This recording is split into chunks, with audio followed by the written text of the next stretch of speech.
Mantep Sudarsono kang wis haji. Manggih matur nuwun.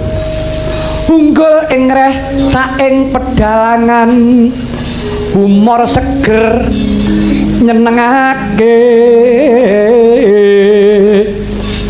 Tur lebda ing pitutur. Kinayuan mring sagung miyarsi. Alur crita tumata manut pakemipun. Rucah likoh pangandikan ing saben adegan yekti den singkiri nurut ing suba sita. Niki nek durut king dhuwur MUHTHAMRIN. Dadi moh tamrin nggih sing maringi napa niku tembang menika. Matur nuwun. Iki padha hajine. Nah, yo saiki Mbak sampean toto tombati bukanipun saking rebabipun rumiyin. Monggo.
iki atur puji ana ngersaning Gusti kanthi lagu selawat Tombo Ati iki bisa nambanono atine dhewe-dhewe supaya kanggo ngawekani nyirep untran-untran kang dumadi dina iki sing saya suwe, saya panas, saya gawat.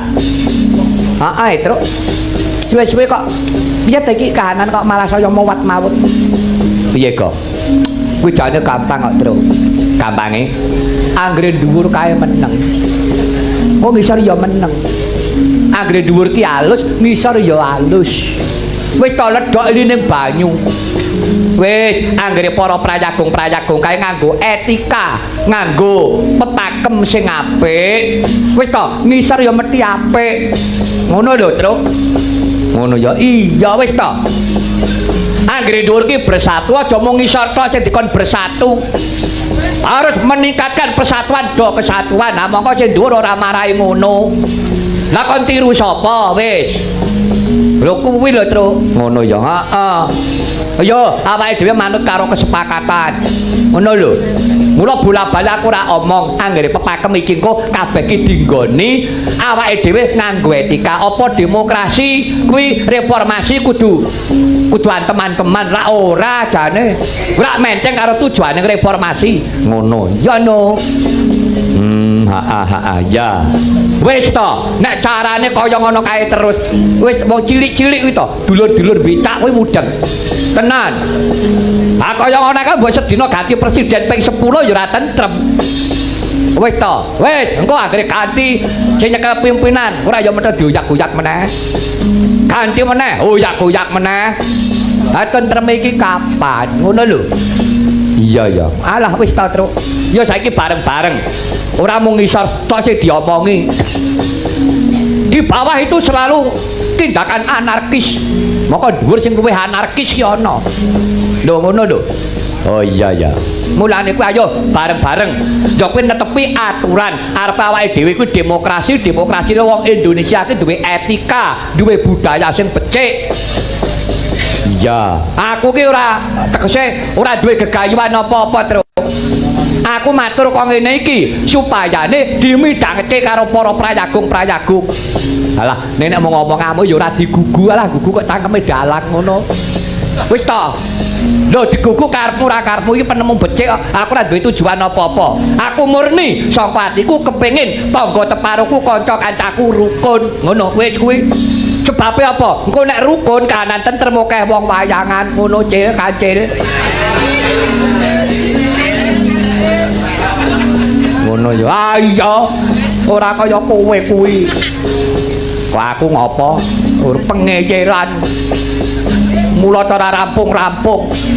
Iya ya tak pikir bener kaya omongane Bagong. Lah iya. Nah terus jalan keluare ya kuwi. Ayo saiki para prayagung-prayagung, para elit politik. Saiki ora kok jeneng meneng mak jegrek tanpa tumandang ki ora. Tumandang nganggo paugeran sing becik. Dadi sajaiki aja kaya mungsuh, mangsa. Aku ora pro karo presidene lho, aku dikei pimpinan sapa-sapa gelem. Petoke presiden Paimin aku ya gelem. Monggo manut. Wong aku jajare wong mantan. Ora pilih-pilih ning ya kuwi sing ditresnani karo rakyat, dipercaya karo rakyat. Nah, nek wis lenggah ning kono, upamane nek ning klerune, ya ayo dibenerake ning nganggo etika, nganggo paugeran sing apik. Lho, saiki upamane ya Reng, upama iki. Saiki dibledek terus le korupsi upamane. Nek korupsine sing jaman saiki jaman presidene saiki kuwi pira? Nek karo korupsine sing jaman Demben iki kira-kira akeh ndi? Nang Demben ora rampung. Ya ta? Nek panjenengan awake dhewe iki buru kuwi, ayo sing Demben kan ya diburu sisan dirampungke. Ngono. Oh, ngono iya. Dadi ben adil. Garap sijine urung rampung, buru kae. Kae ora rampung, buru kuwi. Ha kapan rampunge? Ngono. Ah iya. Dina-dina diteror bom. Ayo wis ngono kae. Itu rupanya hanya mirip. Lho piye kuwi? Mongko Demben wis ngaku barengane ya itu hanya mirip si dia. Alah. Dagelan meneh. Saiki wong cilik-cilik kudu dageli terus. Ya sawake dhewe nrimo Kang Garing, nrimo. Iya. Ya ini ya kuwi Reng. Ning titin-titinan. Entenono sok sasi sura, ya. sok sasi Sura tanggal 1 sasine Sura kuwi dinane Senin Pahing ya ta heeh nek jane ngono dinane Selasa Pahing ora Senin Pahing nek tiba dina Senin kuwi Soma Werjita Soma ki dina Senin Werjit ki cacing iki kewan cilik manggone ning ngisor lemah didak-idak terus kuwi yo ngibarate apa ngibarate ora urung wong cilik terus nggo tumbal ya ta heeh engko nek nganggo patokan dina Selasa kuwi Anggara Rekata Anggara ki dina Selasa Rekata ki yuyu taun kuwi taun yuyu yuyu ki sak randuning awak ora ning sing empuk atos kabeh ora ning daginge to heeh tegese isine sombene yo mung sarwa atos-atosan ora ning swara kepenak ora enek kese go sithik tik ngono pamer kapit grudu ditenono mesti ngono kowe lah iya lah terus ngawekani lah ning ngawekani yo kuwi mau yo saiki awake dhewe nyelehke penggalihe nyelehke atine oh ngono ya dia iki mung otak-atik gathuk lho Reng percaya monggo ora monggo ya saiki mundur aku arep nembang wis nembang meneh truk ya tembang ayo kebar selani tembang omong meneh oh pancen ya ngono kuwi ya pelok iki nang pundutan ya kuwi aja digondeli ya diaturke ayo Mbak kae penyanyine kae sing gelongane nang putih-putih kae wah jan ngadak mumbruk jan please wah jan wong kok sajane nyepupruk aku nyawangi kok jan seneng aku iya kula niki paksa bahasa Inggris nggih nggih please kowe iki tek please ngopo to please Mbak message 500 iya apa kuwi jenenge 500 niku endi 500 tak cara Inggris 500 500 lak sing klambine biru sing klambine ireng kae oh sing what do you name sapa sing klambine ireng asmane sapa Mbak Ida. Oh Mbak Ida. Ida kok. Heeh. Ida. Apa Ida sapa mburine ngono lho. Ida Pariem apa sapa ngono. Sik ya ora kathuk to Mbah. Wong Ida ki ya Ida sapa kok Ida kok tatane kok mlenyek Pariem.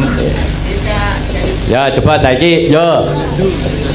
Mbak Ida Mbak Ida, yo iki nang pundutan aja digondeli Mbak. Menika saking Kulawarga Ageng PWI wah nggih Persatuan Wartawan Indonesia nyuwun aja digondeli menika kagem penggemar setia wayang kulit utaminipun Ki Mantep Sudarsono dalu menika sugeng dalu sugeng midhangetaken kanthi sukornaning penggalih ngiras pantes nonton wayang karo keceh waduh nonton wayang karo keceh ayo yo monggo Mas aja digondeli monggo.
Aida suarane ya apik, Truk. Heeh.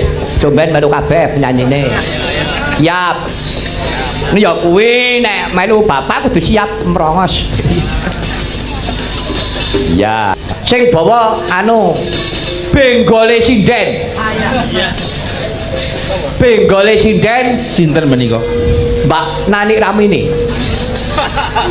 Ayo Bu. Menika Gebonge sinden. Ayo Dan kuwi barak aku kuwi dadi juragan, aku dadi anggotane. Bawa engko tak tukokke es. Mau bawa ra melu kok. Iki lho bawa kelinci ucul. Kula nek bangsa sing laras-larasen no smoking. apa Ing Nek Ojo wegah. dilarang merokok ki piye? nek wegah ya kelinci ucul ya ganti. Apa? Aduh kolor ucul ngono ya kena. Mangga. Enak. Ya ora apa-apa, Mbak Ramini ngiras pantes paring patuladan karo para putra-putra generasi penerus, ngaten. Generasi penerus napa kan? Kelinciku ucul ayo enak. Ya. Tak tukokke es wis to. Aduh kelinci. Gegeden. Iki lakone udah Didedek sih. Dadi Enggak. Nun, nadane anu dikikir sik gamelane dijelokne. Mangga. Ya. Ya sinden. Wakil noyat ya kena. Ya, sapa? Ya. Oh lah kayak Nah. Ciku.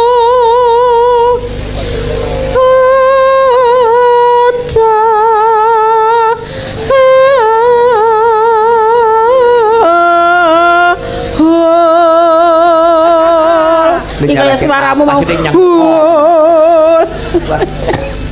patiku yang ngene iki wae anggere yate nembang ngono anggere karo wonge mbanyaki gan. Nero. Kaya apa ayune? Sok tak jak ning Jepang lho ya.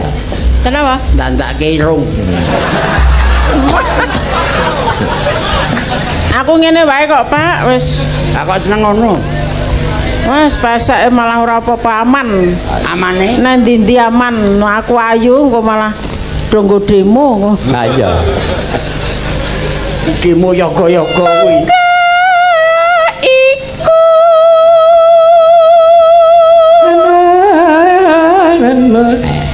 dadi katras nanku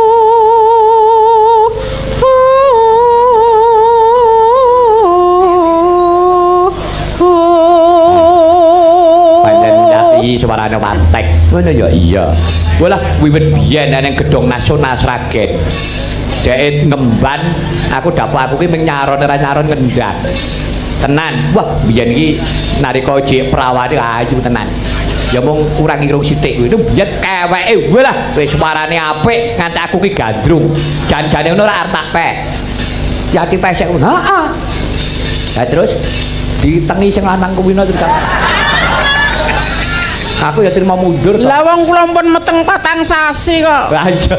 Ane nggih mergo ketak ndimbah bisik kok aku iso ayu banget ki kok ya dhewe ya gumun kula. Ah, mulane- Bisa kaya menik-menik ngaten nggih. Heeh, jan kaya ngatek kaya benih atom. Wah, jan. Biyen kita ayu tenan wong sing nonton sak gedhong do kincer kabeh kok.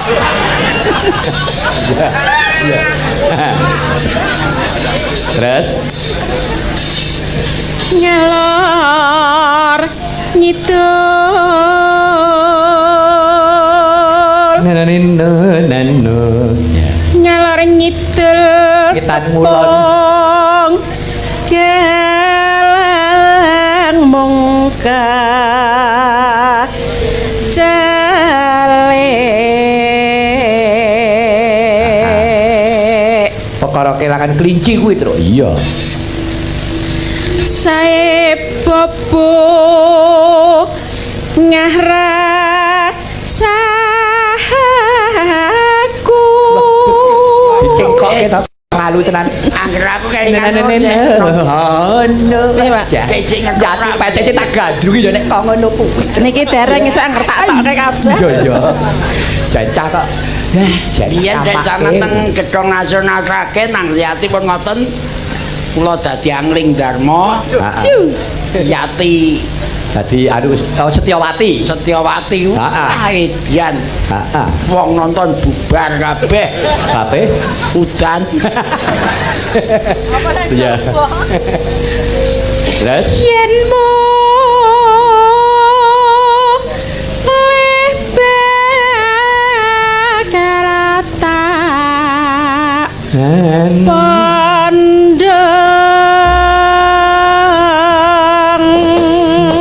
terus dibawani saking buka swara ya Mbak Maratus maka nenane ya ngobengi kutha sak teruse ing dosa-dosa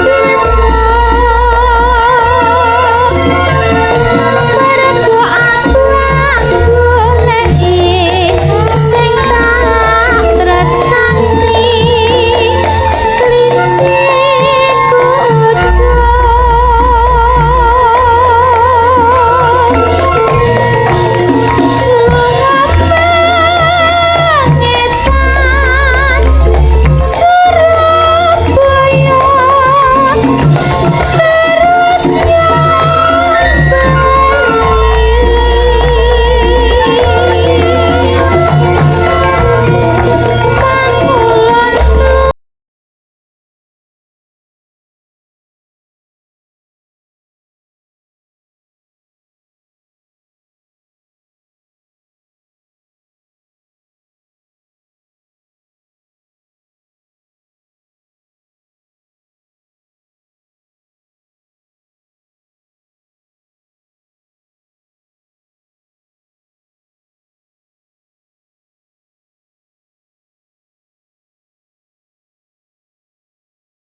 ya dangdut ke maka Mas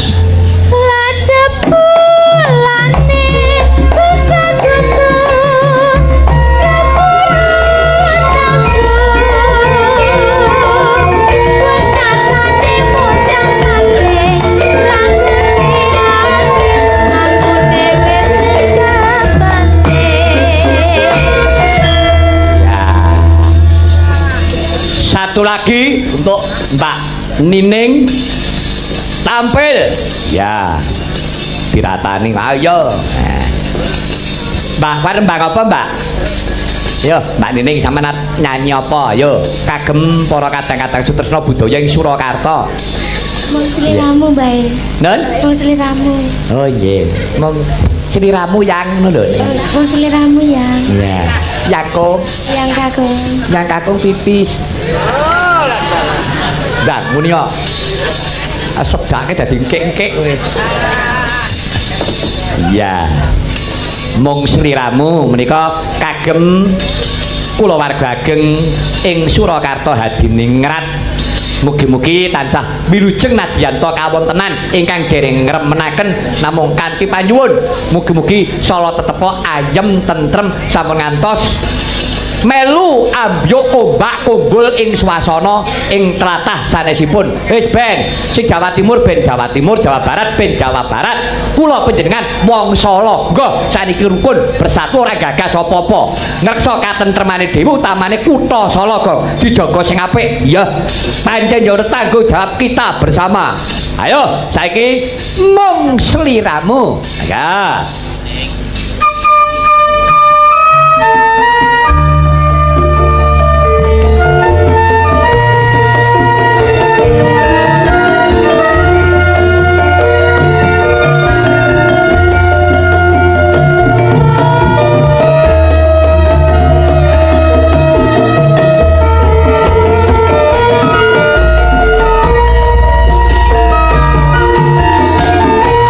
Sliramu rayu kelingan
Kang Gareng wah nggih. Saking atas nama bakul-bakul pasar legi. Inggih. Bareng aku ngono kelingan jaman biyen aku wis tau lho rek aku mayang ning tengah pasar gedhe tau. Ngono. Heeh biyen. Ya nyawang saiki kaya ngono ya. Ayo wis awake dhewe kudu nrimo. Iya. Menika atas nami pandemen penggemar panjenengan saking paguyuban para bakul-bakul pasar legi nyuwun lagu Rondo Kempling ingkang nyekar nyuwun Ibu Hajah Nani Ramini Dirgahayu hari ulang tahun ke-55 PWI dan HPN 2001 semoga jaya selamanya matur nuwun. Nggih atas nama bakul-bakul nggih menika Wirya Jimin. Oh iya. Kok ya mung layang tok ya. Ora apa-apa ya. Nggih. Nggih. Nggih. Pungkasane diciduk keneng prongkolan. Iya prongkol iya. Prongkolan gedhi banget. Ya, Mbak Hajah Nani Ramini. Rondo Kempling meneh. Nurung mau metu kok. Urung. Nggih. Rondo Kempling, monggo Mas. Pun tindakan sareng-sareng. Ya.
lho kelakuane Danang kok ngono kuwi. Waduh. Wong arep suwuk kok yak-yakan. Lho niku kreasi ya, Mas. Menyel-menyel lho lah iya jenenge garapan ki ngono kuwi. Nek kok rondo kempling Nggih. beda le. Pripun? Awan-awan lunga blonjo ning pacar cawas. Heeh, pripun? Rondo prawan butuhe cek duwe ndas. Iya. Ya. Ternuwun. Wah. Anggareng apa? Ya. Awake dhewe karo ngrampungake jejiban. Ya. Ya muga-muga aturku iki ya Kang Gareng kena kanggo panglipur penggalih sing padha susah utamane Ndara Irawan. Ayo cedhake dhisik karo nyadong dawa apa kersane Ndara.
Soroting pandang sumulo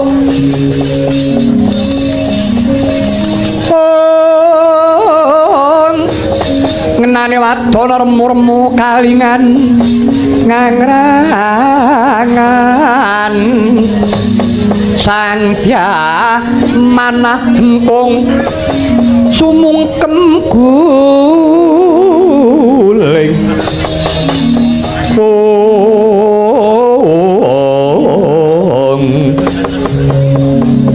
sang kakung rerep walon wuwo sira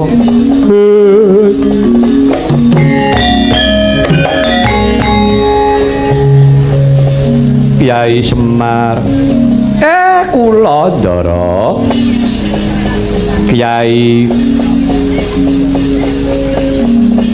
ora mangsa aku iki padha-padha putra Madukarat majane Kanjeng Ara Marjuna nanging aku ngrasa yen to dibedakake sesamaning kadang panjenenganipun Ndara kok ngendika ngaten ngresula ingkang kados ngaten dasaripun menapa Kyai bedane apa karo Kang Mas Abimanyu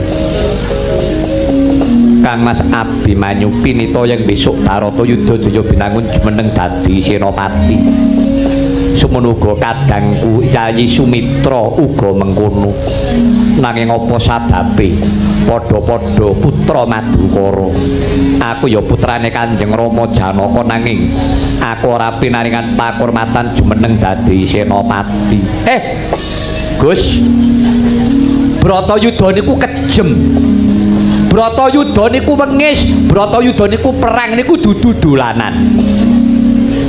Tegese yen panjenenganipun Ndara Irawan niku mboten kapacak jumeneng dadi senopati, tegese panjenengan niku resik, ngaten? Panjenengan niku resik lelakone. Mila panjenengan ora kasebut enten jroning Bratayuda. Jalaran Bratayuda niku perang suci lho, Den. Kyai Semar iki dudu perkara resik karo ora resik nanging adek-adek kapribaden aku rumangsa isin yen to kabeh kadang-kadangku jumeneng senopati nanging Irawan enak-enak mangku tangan paribasan tenguk-tenguk mung nemu kethuk yen pancen aku ora pinaringan pakurmatan jumeneng dadi senopati pedah apa aku urip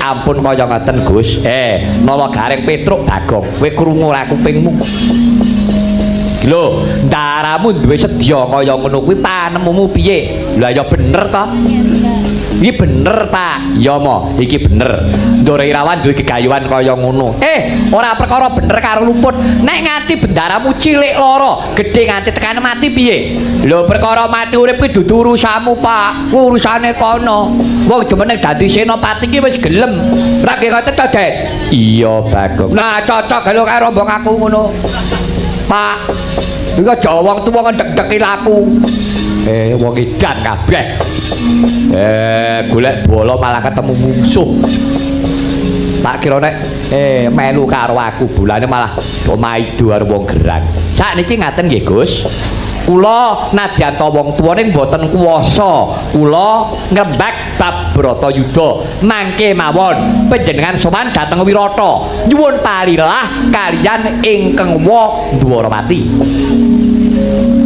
Kyai Semar yen to dadak nyuwun parilah sengara yen to aku iki mengko bakal antuk idi parilah para pundhit Kyai muga-muga ana jalaran karben para pinisepuh priksa mungguh bab perkara kasektene Irawan sampeyan iku kula aturi priksa iki dudu wong sekti karo ora sekti Den ning perang niki nganggo tatanan nganggo aturan ngaten lan panjenengan patuli sabar mengke nek pancen kala mangsane niku kodrate ketok enten jroning Bratayuda mangke ra ketingal ning nyuwun idi parilah kalih para pinisepuh kalih para pinter mengke nek enten napa-napa ndak kapitunan ngaten mengkono Kyai nggih boten ketang sekecap nyuwun parilah kalih ingkang wasinuwun Dwarawati jalaran panjenengan ingkang ngasta kendalining Arata Bratayuda niku ingkang wonten Dwarawati punika kula derekke Gus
abang kawakar mangwa ing mungsa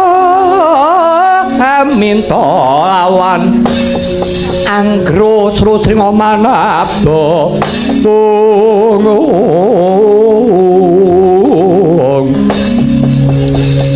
kadyayana nubru'a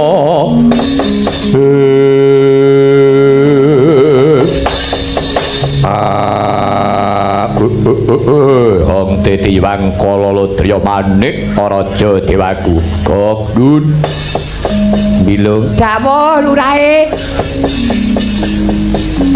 iki wis adoh nggonku lumaku saka negara Guwa Barong tekadku gok kala senggi durung marem rasane atiku yen aku durung bisa males hukum sedane Kanjeng Rama Prabu Jata Gimbal kelawan ibuku Jata Gini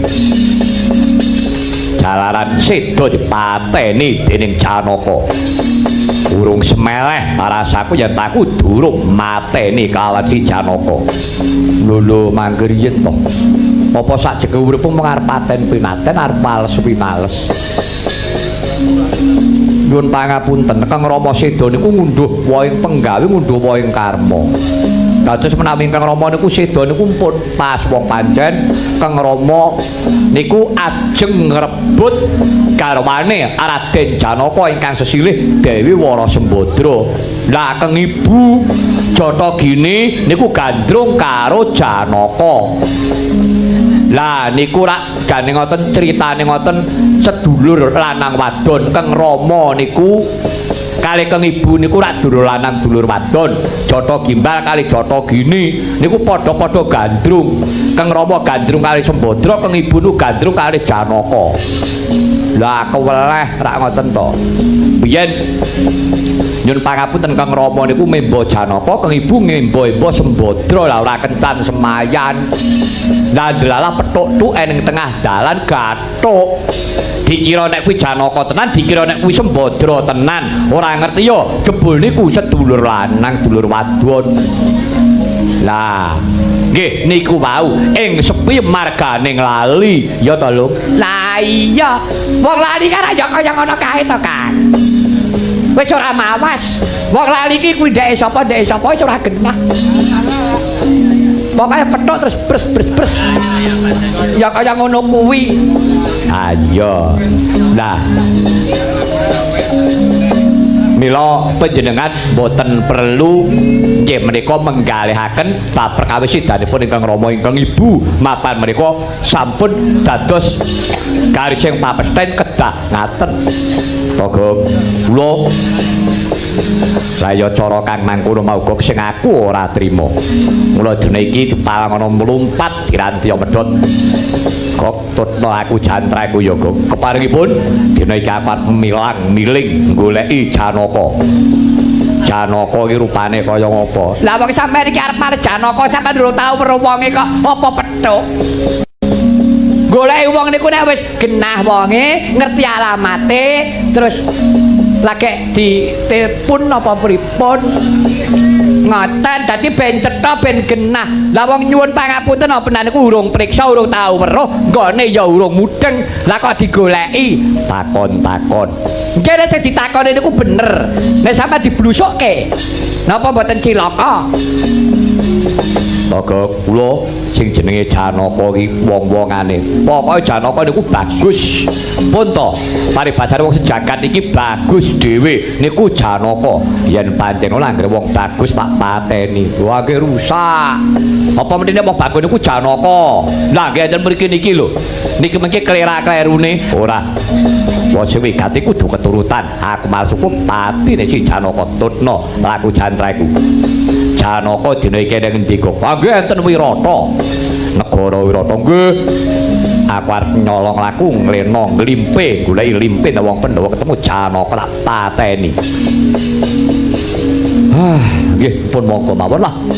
Ning kula niku wong tuwa ora kainan lho. Ya to lho. Ayo. Mpun elek-elek ku nek ning apa-apane mbuh aku ora ngerti. Ayo aja kakean rembug, togok bilung tutno laku jantraku kabeh para prajurit Guwa Barong. Ketapno aja nganti kira ngelacak laku. Nggih, monggo kula dherekaken hidup.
Karna. Pun Kakang Dwarawati Yayi. Yayi Karna, ayo Karna mandheg dhisik Yayi pun Kakang pengen wawan sabda kawan Siadi.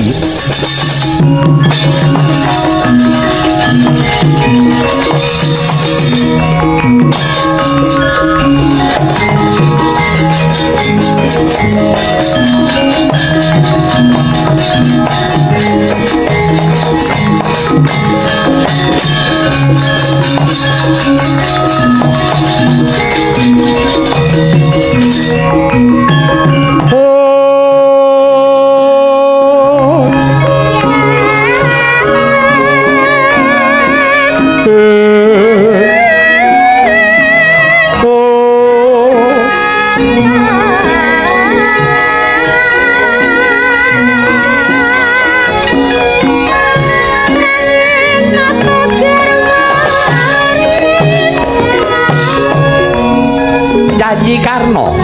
Nuwun kula wonten timbalan ing ajalku Koko Prabu. Paripaksa pun Kakang nyigek tindake Yayi Karna. Yayi pun Kakang paringkecala kawan Siadi mungguh lakuning pun Kakang dinuta kawan para Pandhawa gagar wigar tanpa karya. Tekse pun Kakang ora entuk gawe Yayi. Pun Kakang ora bisa ngelingake Yayi Prabu Duryudana ngambah ing kautaman ya sebab wangkal wangkote atine Yayi Duryudana. Sisip sembire luput katuranggane Karna. Iki bakal dumadi perang gedhe kaping 4 Baratayuda Jaya Binangun. Yayi Karna. Nalika pun Kakang Praptana Praja ngadina kok pun Kakang ora ketemu karo Siadi. Siadi nyandi wae Yayi. Koko Prabu. Sewu-sewu kalepatanipun ingkang rayi diagung pangaksama paduka Njeng Koko Prabu pramila.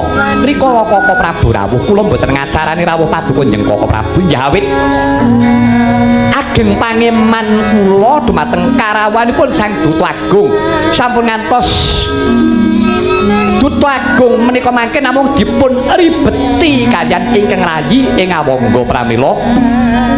Kula paripaksa mire saking Tahman karo nanggen kula ngreksa kawibawan paduka Kanjeng Koko Prabu. Oh, ngono Yayi. Inggih Koko Prabu. Yayi. Persajan wae. Iki reh ning Bratayuda kuwi gelem ora gelem bakal dumadi. Apa Yayi Karna ora eling yen to janjane mono Siadi kuwi kadang Pandhawa kang tinemu werda tekse kang tinemu tuwa. Yayi pun Kakang ingkang sumurup bakal dumadi ning lelakon. Ayo Yayi Karna dina iki tak derekake Siadi kumpul kawan kadang-kadangmu Pandhawa. Aja nganti Yayi Karna iki kasempyok ing aradan kamurkane Yayi Prabu Duryudana. Pun Kakang eman-eman Karna yen to nganti trah mandura. Siadi trah mandura pun Kakang trah mandura. Tegese padha-padha. Ya to? Padha-padha trah mandura. Ayo saiki Siadi kumpul kelawan kadang Pandhawa.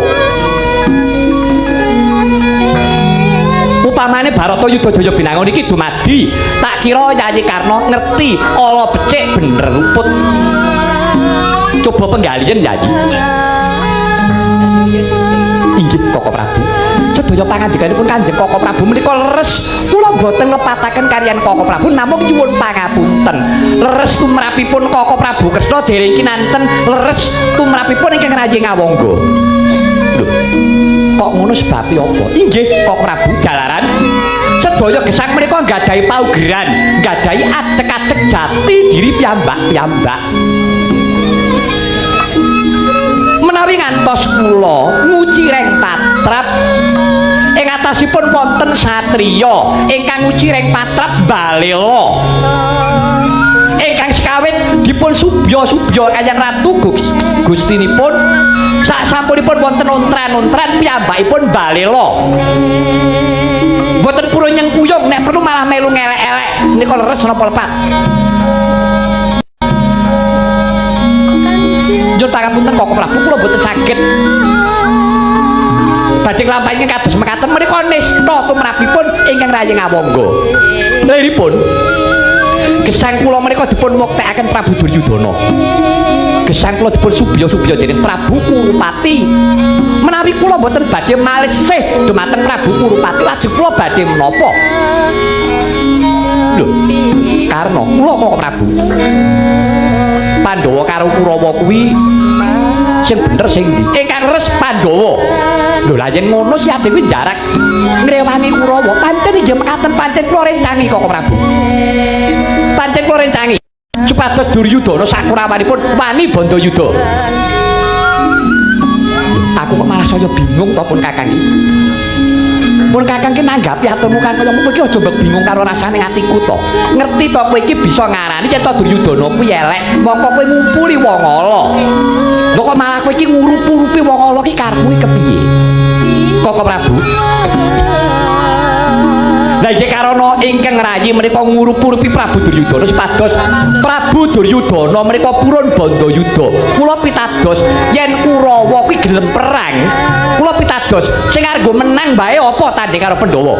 Mboten murunga para Kurawa badhe tumpes tapis tanpa tabet menawi perlu kula kedah tumut kasempya ing aradan. Kula pejah kula siramaken gesang kula Koko Prabu. Jalaran perang niku petangipun namung kalih. Menang apa kalah, urip apa mati, dipateni apa mateni namung menika. Dados cethanipun kemawon Prabu Duryudana wani jumeneng ana madyaning palagan menika saking reka daya kula. Pancen kula sengkakaken menawi boten ngaten boten enggal telas para Kurawa para candala budi menika kalebet kula inggih tumut badhe lebur tumpur tanpa dadi. Nah menawi angkara menika sampun tumpes badhe lair inggih menika terah rahayu para Pandhawa ingkang kedah hukum kamenangan. Sampun to Koko Prabu mboten perlu menggalih menika.